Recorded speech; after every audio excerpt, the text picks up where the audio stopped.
Olá, olá, meus amores, tudo bem com vocês? Gente, espero que sim, que vocês estejam todos bem na santa paz do nosso Senhor Jesus Cristo. A paz de Deus a vocês, a paz de Cristo, Shalom. Sejam todos bem-vindos ao canal Débora G. Miller. Quem é inscrito, se inscreve, deixa o like, bora para mais um vídeo. A palavra de Deus que é lâmpada para o nosso caminhar. Aquele que nela andar não se desviará nem para a esquerda nem para a direita, irá sempre avante, à frente. Que nosso rumo é o céu. Então, gente, sem muita conversa, vamos aqui para a leitura. No último vídeo nós paramos no 6 de Hebreus. Estou aqui, gente, com a tampa porque está quente demais. De manhã já está quente. Mas vamos embora aqui para a leitura. Vamos iniciar aqui no 7 de Hebreus. E o 7 de Hebreus fala o quê? O texto ário da palavra fala o sacerdócio de Melquisedeque. Era a figura do sacerdócio eterno de Cristo. Porque este Melquisedeque, que era rei de Salém, sacerdote do Deus Altíssimo, e que saiu ao encontro de Abraão, quando ele regressava da matança dos reis, e o abençoou, a quem também Abraão deu o dízimo de tudo. E primeiramente por interpretação, rei de justiça, e depois também rei de Salém, que é rei da paz, sem pai, sem mãe, sem genealogia, não tendo princípio de dias nem fim de vida, mas sendo feito semelhante ao Filho de Deus, permanece sacerdote para sempre. Considerai, pois, quão grande era este, a quem até o patriarca Abraão deu os dízimos dos despojos, e os que dentre os filhos de Levi recebem o sacerdócio, têm ordem, segundo a lei, de tomar o dízimo do povo, isto é, de seus irmãos, ainda que tenham saído dos lombos de Abraão. Mas aquele cuja genealogia não é contada entre eles tomou dízimos de Abraão, e abençoou o que tinha as promessas. Ora, sem contradição alguma, o menor é abençoado pelo maior. E aqui certamente tomam dízimos homens que morrem, ali, porém, aquele de quem se testifica que vive. E para assim dizer, por meio de Abraão até Levi, que recebe dízimos, pagou dízimos. Porque ainda ele estava nos lombos de seu pai, quando Melquisedeque lhe saiu ao encontro. De sorte que, se a perfeição fosse pelo sacerdócio levítico, porque sob ele o povo recebeu a lei, que necessidade havia logo de que outro sacerdote se levantasse segundo a ordem de Melquisedeque e não fosse chamado segundo a ordem de Arão? Porque, mudando o seu sacerdócio, necessariamente se faz também mudança da lei. Porque aquele de quem essas coisas se dizem pertence a outra tribo, da qual ninguém serviu ao altar. Visto ser manifesto que nosso Senhor procedeu de Judá e concernente a essa tribo. Nunca Moisés falou de sacerdócio. E muito mais manifesto é ainda, se a semelhança de Melquisedeque se levantar outro sacerdote, que não foi feito segundo a lei do mandamento carnal, mas segundo a virtude da vida incorruptível. Porque dele assim se testifica, tu és sacerdote eternamente, segundo a ordem de Melquisedeque. Porque o precedente mandamento é abrogado por causa da sua fraqueza e inutilidade, pois a lei nenhuma coisa aperfeiçoou, e dessa sorte é introduzida uma melhor esperança, pela qual chegamos a Deus. E visto como não e sem prestar juramento, porque certamente aqueles sem juramento foram feitos sacerdotes. Mas este com juramento por aquele que lhe disse, jurou o Senhor, e não se arrependerás. Tu és sacerdote eternamente, segundo a ordem de Melquisedeque. De tanto melhor concerto, Jesus foi feito fiador. E, na verdade, aqueles foram feitos sacerdotes em grande número, porque pela morte foram impedidos de permanecer. Mas este, porque permanece eternamente, tem um sacerdócio perpétuo. Portanto, pode também salvar perfeitamente os que por eles se chegam a Deus, vivendo sempre para interceder por eles. Porque nos convinha tal sumo sacerdote, santo, inocente, imaculado, separado dos pecadores e feito mais sublime do que os céus, que não necessitasse como os sumos sacerdotes, e oferecer cada dia sacrifícios, primeiramente por seus próprios pecados, e depois pelos do povo, porque isto fez ele, uma vez, oferecendo-se a si mesmo, porque a lei constituiu sumos sacerdotes a homens fracos, mas a palavra do juramento que veio depois da lei constituiu o Filho perfeito para sempre. 8. O antigo pacto era um símbolo transitório. Cristo é mediador de um pacto melhor e eterno. Ora, a suma do que temos dito é que temos um sumo sacerdote tal, que está sentado nos céus, à destra do trono da majestade, ministro do santuário e do verdadeiro tabernáculo, o qual o Senhor fundou, e não o homem, porque todo sumo sacerdote é constituído para oferecer dons e sacrifícios, pelo que era necessário que este também tivesse alguma coisa que oferecer.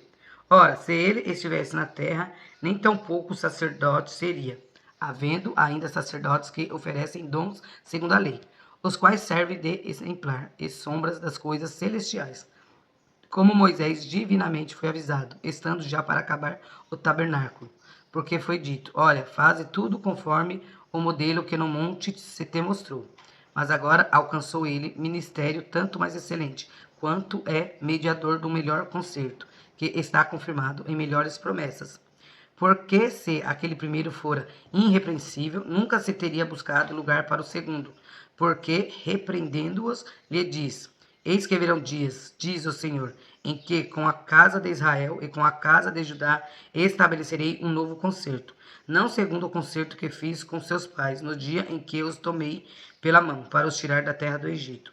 Como não permaneceram naquele meu concerto, eu para eles não atentei, diz o Senhor. Porque este é o concerto que depois daqueles dias farei com a casa de Israel, diz o Senhor. Porei as minhas leis no seu entendimento, e em seu coração as escreverei. E eu lhes serei por Deus, e eles me serão por povo. E não ensinará cada um a seu próximo, nem cada um a seu irmão, dizendo: conhece o Senhor, porque todos me conhecerão, desde o menor deles até o maior.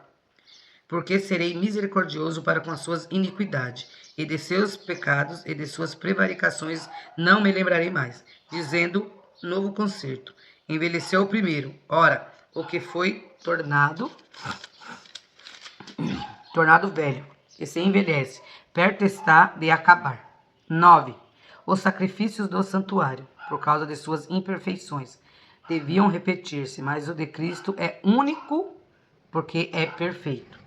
Ora, também o primeiro tinha ordenanças de culto divino e um santuário terrestre, porque um tabernáculo estava preparado, o primeiro em que havia o candeeiro, e a mesa e os pães das proposições, e ao que se chama o santuário. Mas depois do segundo véu estava o tabernáculo, que se chama os Santos dos Santos, que tinha o incensário de ouro e a arca do concerto, coberta de ouro toda em redor, em que estava um vaso de ouro que continha o maná, e a vara de Arão, que tinha florescido, e as tábuas do concerto.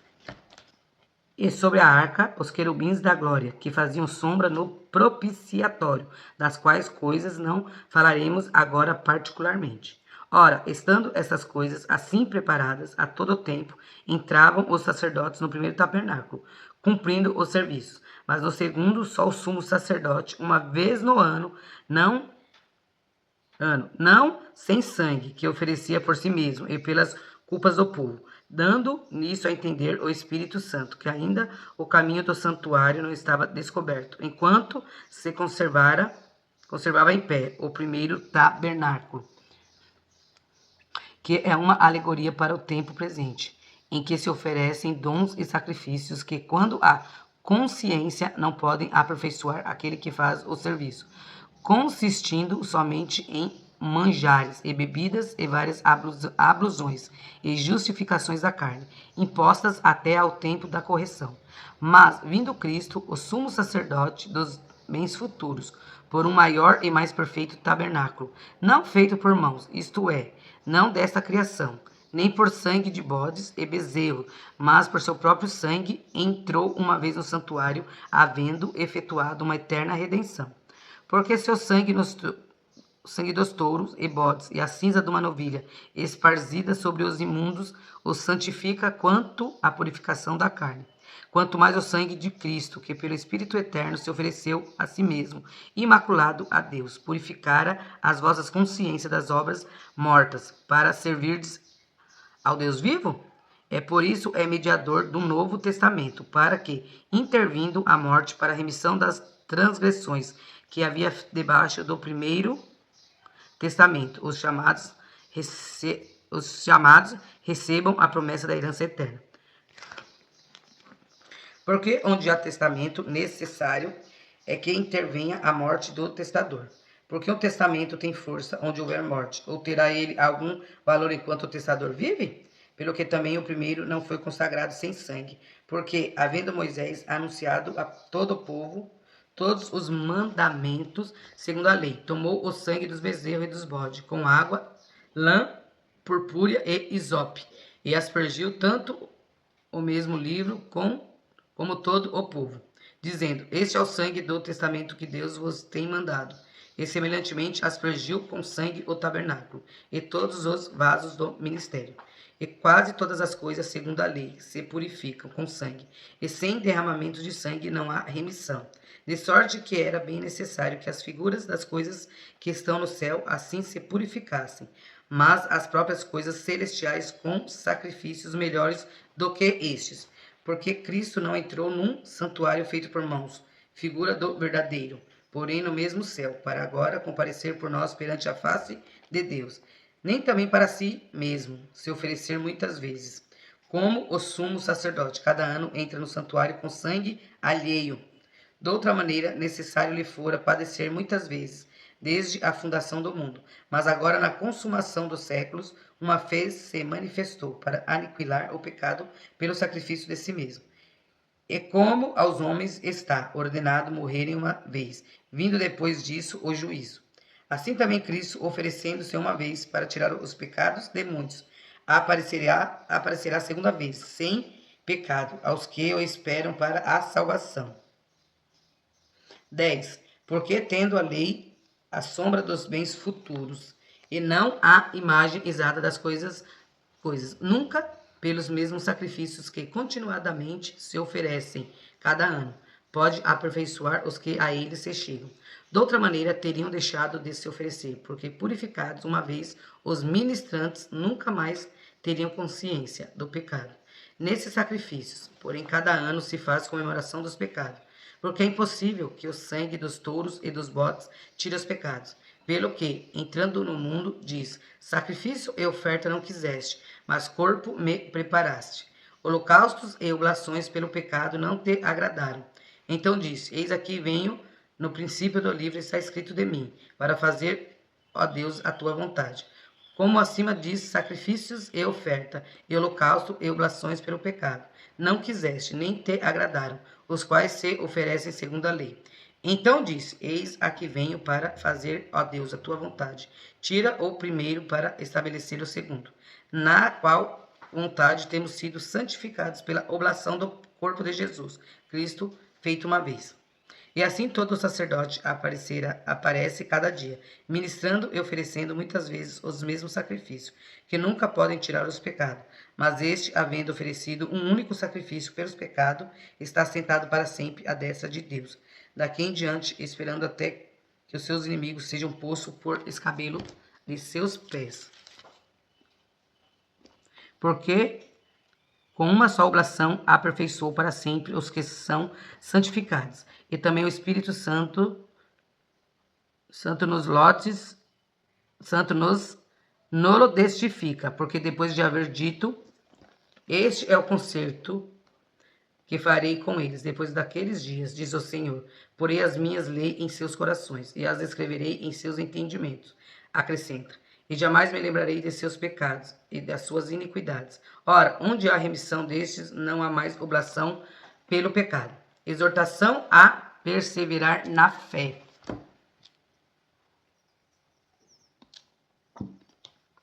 Tendo, pois, irmãos, ousadia para entrar no santuário pelo sangue de Jesus, pelo novo e vivo caminho que ele nos consagrou, pelo véu, isto é, pela sua carne, E tendo um grande sacerdote sobre a casa de Deus, cheguemo-nos com verdadeiro coração, em inteira certeza de fé, tendo os corações purificados de más consciência e o corpo lavado com a água limpa. Retenhamos firmes a confissão da nossa esperança, porque fiel é o que prometeu. E consideremos uns aos outros para nos estimularmos à caridade e às boas obras, não deixando a nossa congregação, como é costume de alguns, antes admoestando-nos uns aos outros, e tanto mais quanto vedes que se vai aproximando aquele dia. Porque se pecarmos voluntariamente, depois de termos recebido o conhecimento da verdade, já não resta mais sacrifícios pelos pecados, mas uma certa expectação horrível de juízo e ardor de fogo, que há de devorar os adversários. Quebrantando alguém a lei de Moisés, morre sem misericórdia, só pelas palavras de 2 ou 3 testemunhas. De quanto maior castigo cuidais, vos será julgado, merecedor aquele que pisar o Filho de Deus, e tiver por profano o sangue do testamento, com que foi santificado, e fizer agravo ao Espírito da graça? Porque bem conhecemos aquele que disse: minha é a vingança, eu darei a recompensa, diz o Senhor. E outra vez, o Senhor julgará o seu povo. Horrenda coisa é cair nas mãos do Deus vivo. Lembrai-vos, porém, dos dias passados, em que, depois de seres iluminados, suportastes grandes combates de aflições. Em partes fostes feito espetáculos com vitupérios e tribulações, e em parte fostes participantes com os que assim foram tratados. Porque também vos compadeceste dos que estavam nas prisões, e com gozo permitistes a expoliação dos vossos bens, sabendo que em vós mesmo tendes nos céus uma possessão melhor e permanente. Não rejeiteis, pois, a vossa confiança, que tem grande e avultado galardão. Porque necessitais de paciência, para que, depois de haverdes feito a vontade de Deus, possais alcançar a promessa. Porque ainda um pouquinho de tempo, um pouquinho de tempo é o que há de virá, e não tardará. Mas o justo viverá da fé, e se ele recuar, a minha alma não tem prazer nele. Nós, porém, não somos daqueles que se retiram para a perdição, mas aqueles que creem para a conservação da alma. Eu vou parar aqui, gente, no finalzinho do 10, porque aqui os capítulos são bem grandinhos, né? Para não ficar também muito extensa a leitura. Depois nós vamos fazer o 11, o 12 e o 13. Depois nós vamos para a Epístola Universal de Tiago. E vamos aqui, porque Deus é conosco. E já estamos chegando no livro da Revelação, na qual é Apocalipse, né? Que foi onde, quando João foi lá para a ilha de Patmos. Vamos ver aqui direitinho, para a gente não ficar falando besteira, né? Quando ele foi preso.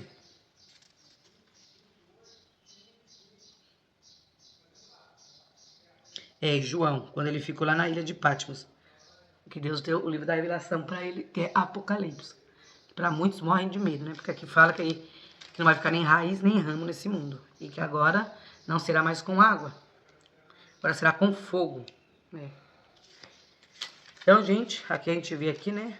Na Epístola dos Hebreus, falando sobre os antigos rituais que tinha.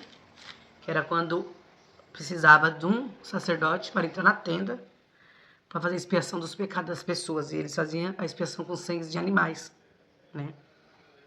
E aí Deus foi e mandou seu filho, na qual foi pregado na cruz, ele derramou o sangue dele por todos nós, por mim e por você. Porque aquilo lá também atrás estava enojando Deus, porque as pessoas pecavam o animal, que era o sangue do animal, e redimia os seus pecados. E precisava de uma outra pessoa para fazer aquilo por você, o sacerdote da época. Aí Jesus foi e mandou o filho dele, que morreu somente uma vez, foi pregado na cruz, mas ao terceiro dia ele foi ressuscitado. Ele desceu ao inferno, pegou a chave da vida, né, da morte, está na mão dele, e subiu aos céus e está sentado à direita de Deus Pai vivo, Todo-Poderoso, que é ele que vai vir julgar os vivos e os mortos. E a Bíblia fala que os mortos ressuscitarão primeiro, né? Serão julgados primeiro. E aquele que for fiel à palavra de Deus e for fiel a Deus, né, vai morar com ele na Nova Jerusalém, que foi adornada desde os céus. Então, gente, como eu sempre digo, vamos ler a Bíblia. É o melhor livro que já, né, tem aqui para a gente ler. A Bíblia contém as maldições e as promessas de vida eterna. a Bíblia fechada na sua mesa, no seu armário, guardada na sua bolsa para ir pro culto, isso é um livro, mas ela aberta, é Deus falando com você. Você comigo. Do que tá para acontecer. Nós já vimos aí que tá muita coisa acontecendo, né? Fala sobre a ciência tá de uma tal forma que a gente fica até com medo de ver como que ela tá. Aí a inteligência artificial tá tão avançada. Mas aqui na Bíblia também fala sobre isso. Né? Que a ciência se multiplicaria para que o homem iníquo viria, né? Que é o anticristo. Que vai enganar muitos. Mas aquele que estiver firme na rocha, estiver pautado aqui, ele não enganará. Então, gente, quando você lê a Bíblia, entre no seu quarto, peça sabedoria dos céus, que Deus deu para Salomão, que Deus se agradou do pedido dele, ele quis sabedoria para poder entrar, saber entrar e sair no meio do povo. E a todos ele tá, né? Mas tenhamos também caráter para com Deus. Porque se você não tiver caráter, for uma pessoa sem caráter, você usa a Bíblia a seu bel prazer, como a gente vê com muitos falsos profetas, muitos lobos, que entram na casa das viúvas e as devoram. Devoram a viúva e o órfão, ao seu bel prazer. Então nós temos que ter caráter para com Deus e temor a Ele. Então fiquem todos com Deus. Um beijo no coração de vocês. Um ótimo dia. Até o próximo vídeo, se o Papai do Céu permitir. Tchau, pessoal.